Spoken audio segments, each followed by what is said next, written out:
CPM വിട്ട മുൻ MLA PK Sasi നിയമസഭാ തെരഞ്ഞെടുപ്പിൽ കോൺഗ്രസ് ചിഹ്നത്തിൽ മത്സരിക്കും.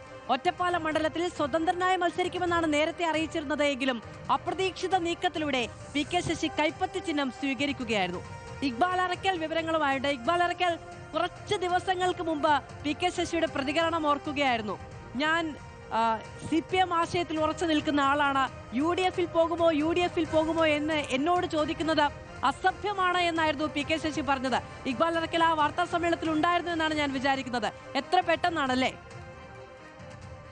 തീർച്ചയായും അത് പലതവണയും PK ശശി ആവർത്തിച്ച് പറഞ്ഞിരുന്നത് താൻ കമ്മ്യൂണിസ്റ്റുകാരനാണ്, താൻ കമ്മ്യൂണിസ്റ്റ് മൂല്യങ്ങൾ ഉയർത്തിക്കൊണ്ട് തന്നെ മുന്നോട്ട് പോകും, മറ്റൊരു പാർട്ടിയിലേക്കോ എവിടേക്കും ചേക്കേറില്ല, ഒരു മുന്നണിയുമായി സഹകരിക്കില്ല എന്നായിരുന്നു. പക്ഷേ പിന്നീട് ഓരോ ദിവസം കഴിയുമ്പോഴും ഈ കാര്യങ്ങൾ മാറി വരികയായിരുന്നു. CPM-ൽ നിന്ന് മാറിയ ശശി പിന്നീട് മാർക്സിസ്റ്റ് ജനാധിപത്യ കൂട്ടായ്മയിലേക്ക് ചേക്കേറുന്നു. അവിടെ നിന്ന് പിന്നീട് ഒറ്റപ്പാലത്ത് സ്ഥാനാർത്ഥിയാവുമ്പോൾ UDF പിന്തുണയോടുകൂടി മത്സരിക്കാൻ തീരുമാനിക്കുന്നു. ആദ്യഘട്ടത്തിൽ UDF-ന്റെ സ്വതന്ത്രനാവും PK ശശി എന്നുള്ള വിവരങ്ങളായിരുന്നെങ്കിൽ പിന്നീട് UDF-ന്റെ തന്നെ സ്ഥാനാർത്ഥിയായി PK ശശി ഒറ്റപ്പാലത്ത് മത്സരിക്കും. പക്ഷേ ചിഹ്നം അതൊരു സ്വതന്ത്ര ചിഹ്നമായിരിക്കും PK ശശിക്ക് മത്സരിക്കാൻ ലഭിക്കുക എന്നുള്ളതായിരുന്നു നേരത്തെ ലഭ്യമായ വിവരം. പക്ഷേ ഇന്നിതാ ഏറ്റവും വൈകിട്ടോടുകൂടി വന്ന ചർച്ചകൾക്ക് ശേഷം ഇപ്പോൾ ഒരു തീരുമാനത്തിലേക്ക് എത്തിയിരിക്കുന്നു.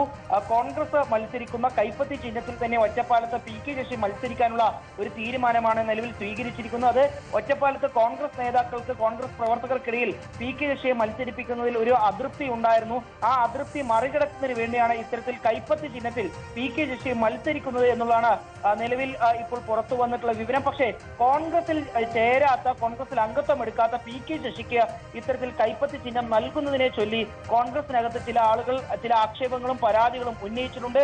ഏതായാലും KPCC നേതൃത്വം ഉൾപ്പെടെ ഈ വിഷയത്തിൽ കൃത്യമായിട്ടുള്ള ചർച്ചകൾക്ക് ശേഷമാണ് ഇങ്ങനത്തെ ഒരു തീരുമാനം സ്വീകരിച്ചതെന്ന് മനസ്സിലാവുന്നു.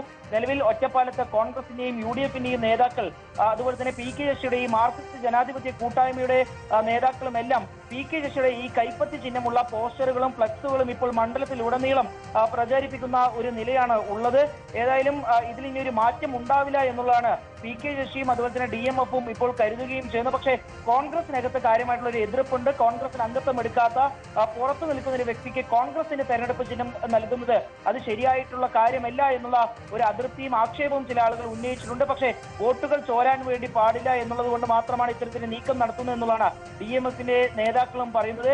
ഇനി ഇതിലൊരു ആശങ്കയായിട്ട് ഇപ്പോൾ കോൺഗ്രസിന്റെ PK ശശി അനുകൂലിക്കുന്ന കോൺഗ്രസ് നേതാക്കൾ പറയുന്നത് ഇത്തരത്തിൽ കൈപ്പത്തി ചിഹ്നത്തിൽ PK ശശി മത്സരിച്ചാൽ പിന്നെ എങ്ങനെ CPM-ലെ അസംതൃപ്തരുടെ വോട്ട് കിട്ടും എന്നുള്ള ഒരു ചോദ്യം അവർ ഉയർത്തുകയും ചെയ്തിട്ടുണ്ട്. ഏതായാലും കൃത്യമായിട്ടുള്ള ഒരു അവസാനവട്ട ചർച്ചയും കൂടി നടന്നതിന് ശേഷം നാളെ രാവിലെയോടുകൂടി തന്നെ ഈ വിഷയത്തിൽ ഒരു അന്തിമ തീരുമാനം ഉണ്ടാവും. നിലവിൽ കൈപ്പത്തി ചിഹ്നത്തിൽ തന്നെ PK ശശി മത്സരിക്കുമെന്ന് ഒരു വിവരത്തിന്റെ അടിസ്ഥാനത്തിലാണ് ഇപ്പോൾ ഇത്തരത്തിൽ പോസ്റ്ററുകളും ഫ്ലക്സുകളും വ്യാപകമായി ഒറ്റപ്പാലം മണ്ഡലത്തിൽ പൂർണ്ണമായും ഒട്ടിക്കുകയും പ്രചരിപ്പിക്കുകയും ചെയ്തത്. എന്തായാലും കൈപ്പത്തി ചിഹ്നത്തിലാണ് PK ശശി മത്സരിക്കാൻ പോകുന്നത് എന്ന വാർത്തകൾ കൂടി വരികയാണ്.